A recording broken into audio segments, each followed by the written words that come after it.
Hello everyone, welcome to my YouTube channel.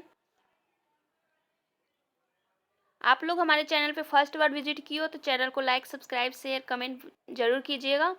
यहाँ पे मैं कृषि रिलेटेड एमसीक्यू लेके आई हूँ, जिसमें कम्युनिटी हेल्थ नर्सिंग का एमसीक्यू है। बहुत ही इंपॉर्टेंट होने वाला है। आप लोग यहाँ पर लास्ट तक बने रहिएगा। तो हम लोग यहाँ पे सेशन स्टार्ट करते हैं और फर्स्ट क्वेश्चन देखते हैं। दिया गया, what is the objective of the mission Indradhanush run by the government of India. Bharat सरकार द्वारा चलाए गए मिशन इंद्रधनुष का उद्देश्य क्या है। मिशन इंद्रधनुष ये स्टार्ट किया गया था कब? 25 दिसंबर 2014। और इसका मुख्य उद्देश्य क्या है? मिशन इंद्रधनुष में होता है, मिशन इंद्रधनुष में जो है मेनली रूप से 7 जो डिजीज होता है उसको टारगेट किया गया था। और इसमें और भी बहुत सारा जो डिजीज है उसको भी शामिल किया गया था। मेनली इसका जो काम होता है वो इम्यूनाइजेशन करना, immunization of all children below 5 years. तो यहाँ पे राइट आंसर हो जाएगा ऑप्शन नंबर सी।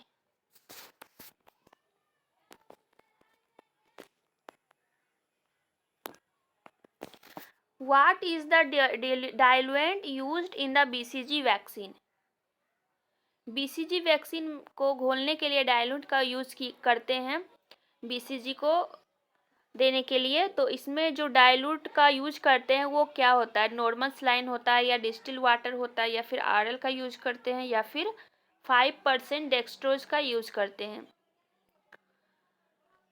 तो बीसीजी को वैक्सीन को घोलने के लिए मेनली रूप से नॉर्मल सलाइन जो होता है उसी का यूज करते हैं। तो यहाँ पे राइट आंसर जाएगा ऑप्शन नंबर बी।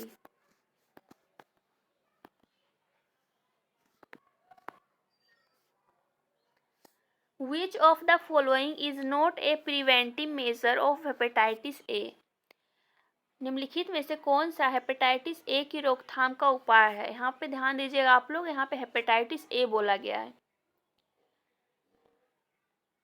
खाद्य स्वच्छता, correct disposal of human excreta, मानव के उत्सर्जित पदार्थों का सही डिस्पोजल, स्ट्राइल सिरिंज एवं सुई का प्रयोग, वॉशिंग हैंड बिफोर कैटिंग फूड। तो हेपेटाइटिस ए जो होता है वो अस्वच्छता के कारण यानी फीको ओरल रूट के द्वारा ये फैलता है। और तो यहाँ पे क्या उपाय नहीं है पूछा गया है इसके रोकथाम का, तो ये होता है ऑप्शन नंबर सी हो जाएगा यहाँ पे राइट आंसर।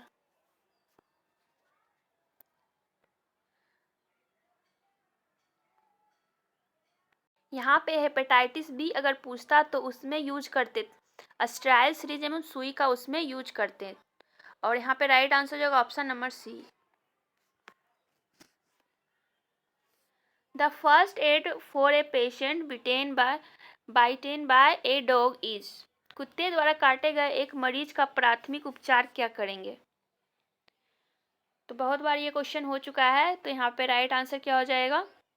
अगर कोई कुत्ता काट लिया है तो उसको सबसे पहले घाव को जो है साबुन और पानी से साफ करना है, रनिंग वाटर में धोना है। तो यहाँ पे राइट आंसर हो जाएगा ऑप्शन नंबर सी।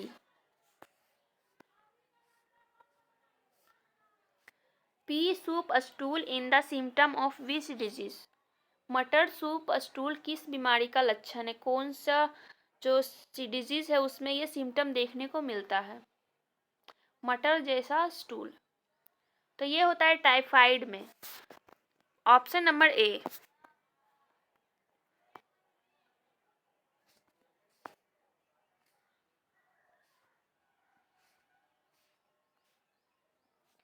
इंसिडेंस की परिभाषा है। इंसिडेंस क्या होता है? इंसिडेंस जो होता है यह एक विशेष अवधि में पाए जाने वाला नया केस जो होता है, केसों की संख्या होती है, जिसको कि इंसिडेंस बोलते हैं। यानी नया जो भी केस आया है उसी को ये इंसिडेंस बोलते हैं। तो यहाँ पे राइट आंसर जो होगा ऑप्शन नंबर बी।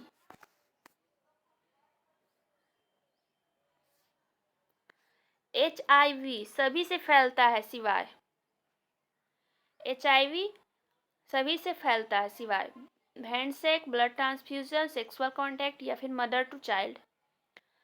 तो यहाँ पे राइट आंसर हो जाएगा ऑप्शन नंबर ए। हैंड शेकिंग के द्वारा ये नहीं फैलता है।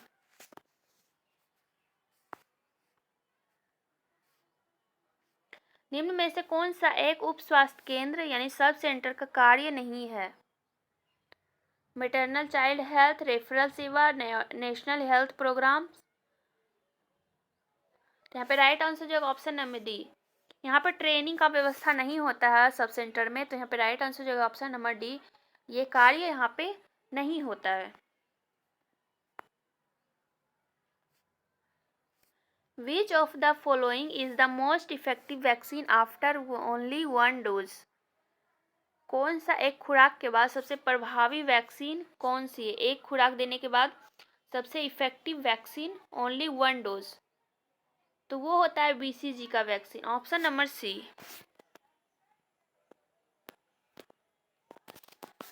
निम्नलिखित में से किस रोग के लक्षण टीबी के समान है? ट्यूबरकुलोसिस का सिम्टम के जैसा ही इसमें सिम्टम देखने को मिलता है। तो ये होता है किसमें? यहाँ पे क्या हो जाएगा राइट आंसर? ये होता है option number C, histoplasmosis.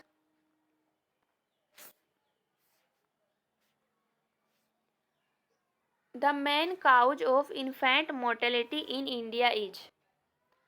Bharat में शिशु मृत्यु दर का मुख्य कारण है। शिशु मृत्यु दर का मुख्य कारण होता है इमेच्योरिटी। बेबी का जो जन्म होता है वो समय पूरा होने से पहले ही हो जाता है, यानी 37 वीक से पहले ही हो जाता है। इसको बोलते हैं प्री मैच्योरिटी या इमेच्योरिटी। तो उस कंडीशन में शिशु का डेथ का मुख्य कारण वही ज़्यादातर होता है। तो यहाँ पे राइट आंसर हो जाएगा ऑप्शन नंबर बी। या फिर लो बर्थ वेट बेबी भी जो इसका होता है वो कारण होता है।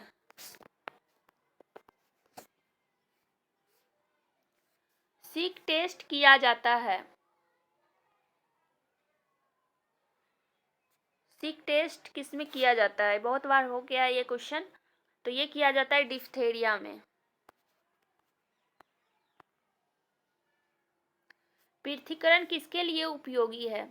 कौन सा डिजीज है जिसमें कि व्यक्ति को अलग रहना है, जो कि ड्रॉपलेट इन्फेक्शन वगैरह के द्वारा फैलता होगा? तो यहाँ पे राइट आंसर क्या हो जाएगा?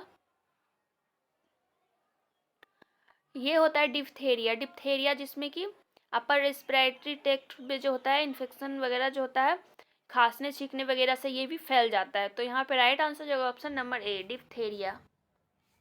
इसमें जो होता है पृथक्करण करना जरूरी है।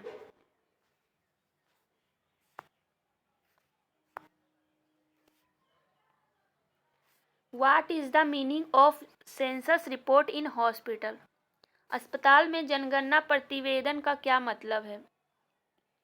अस्पताल के आसपास लोगों की संख्या, कर्मचारियों की संख्या, अस्पताल में जन्मे शिशुओं की संख्या, या फिर अस्पताल में मध्य रात्रि को मरीजों की संख्या। जो हॉस्पिटल में एडमिट होते हैं जितने भी पेशेंट वगैरह, तो उसमें जनगणना में तो जो किया जाता है उसका मेनली रूप से क्या मतलब है? तो यहाँ पे राइट आंसर होगा option number D. Except all the rest are mainly animal infection transmitted through the medium of milk. Dash के सिवाय बाकी सभी दूध के माध्यम से प्रेषित होने वाले मुख्यतः जानवरों के संक्रमण है। एनिमल के द्वारा मिल्क वगैरह जो होता है उसके द्वारा इसका जो ट्रांसमिशन होता है, तो यहाँ पे उसके सिवाय पूछा गया है। तो ये होता है ऑप्शन नंबर डी। मलेरिया जो होता है एक वेक्टर बोर्न डिजीज होता है, ये वेक्टर के द्वारा इसका वाहक होता है। तो यहाँ पे राइट आंसर हो जाएगा ऑप्शन नंबर डी।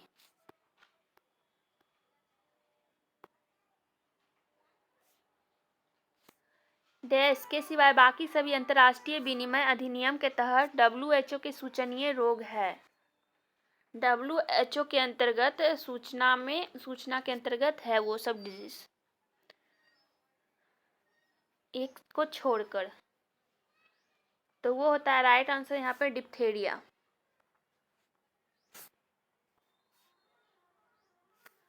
टीकों के भंडारण एवं परिवहन के तंत्र को कहते हैं। टीका अच्छा तरह से है, भंडारण उसका परिवहन करने में जो भी होता है उसको क्या बोलते हैं? तो यहाँ पे उसको बोलते हैं कोल्ड चेन। तो सभी टीका जो होता है, सभी टीकों को अच्छे तरह से उसमें टेम्परेचर वगैरह जो होता है मेंटेन करके रखा जाता है, कोल्ड चेन। कंठमाला, जिसको मम्स बोलते हैं, एक रोग है जिसके कारण होता है। मम्स जो होता है ये पारामिक्सो वायरस के द्वारा होता है। तो यहाँ पे राइट आंसर जाएगा option number A.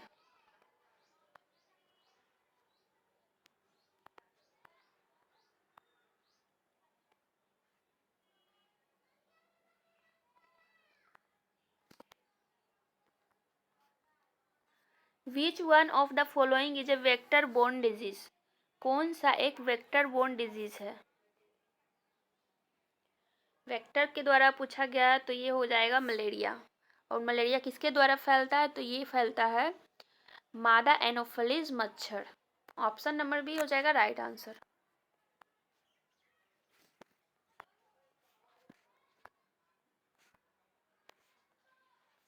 The following disease are transmitted through water and food except. निम्नलिखित बीमारियां पानी व भोजन द्वारा संचारित होती है सिवाय एक को छोड़कर।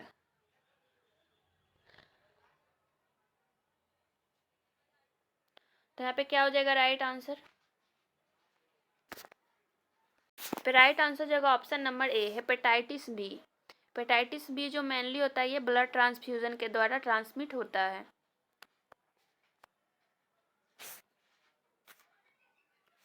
विच of the following vaccine is given to pregnant women? निम्नलिखित में कौन सा टीका गर्भवती महिला को दिया जाता है? आप सबको भी पता होगा। यहाँ पे क्या हो जाएगा राइट आंसर? प्रेग्नेंट वुमेन में टीटी का टीका लगता है, ऑप्शन नंबर सी।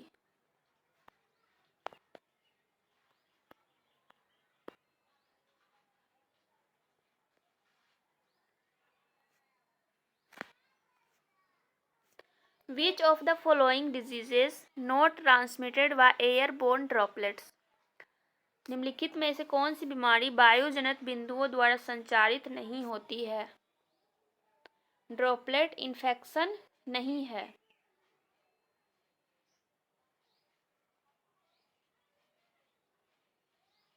तो यहाँ पे क्या हो जाएगा राइट आंसर? तो ये हो जाएगा poliomyelitis, option number C. Question number 24 last question है सेशन का। Dengue fever is caused by which mosquito? Dengue बुखार कौन से मच्छर के द्वारा होता है?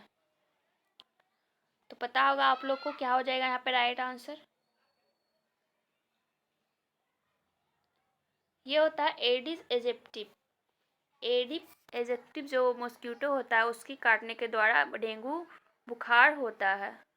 यहाँ पे राइट आंसर हो जाएगा option number A. I hope आप लोग को सेशन अच्छा लगा हो। आप लोग अगर फर्स्ट बार हमारे चैनल पे विजिट किए हो तो हमारे चैनल को लाइक सब्सक्राइब शेयर जरूर कीजिएगा। तो हम लोग यहीं पे एंड करते हैं सेशन। Thanks for watching.